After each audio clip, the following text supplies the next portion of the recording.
Ти знаеш ли колко са опасни тия вейпове? По-опасни са от цигарите, по-добре цигари да пушиш, бе! Не се пази, крака ми дай, крака! Абе, не в капачките! Но моля ти се, чак ги криеш в чорапите ти. Ти мислиш, че аз няма да ги намеря ли? Сега чакам баща ти да си дойде от работа. Втори рунче има!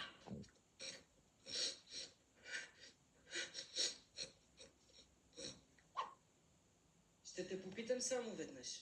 Излизаш ли с краси наркомана на леля ти Златка сина? Какво?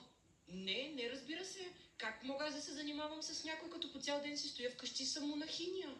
Ти кой лъжеш? Бабичките, къде седат пред блока на пейката, жените ме спряха и ми разказаха всичко. Ти мръсница ли ще ставаш? Яла тука малко, ела.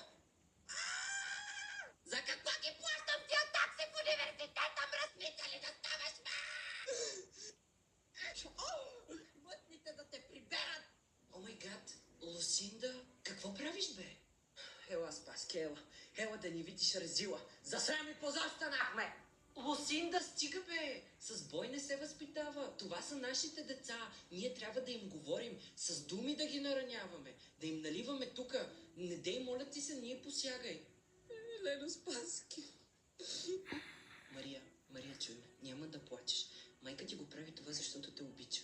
Няма да плачеш. Сега идваш с мене вкъщи, докато майка ти се успокои. Ще пиеме чай с тебе и ще си приказваме. Чули ме? Няма да плачеш, мила, няма.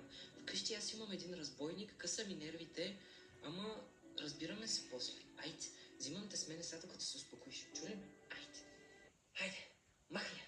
Не искам да я виждам. Очите ми не искат да я виждат.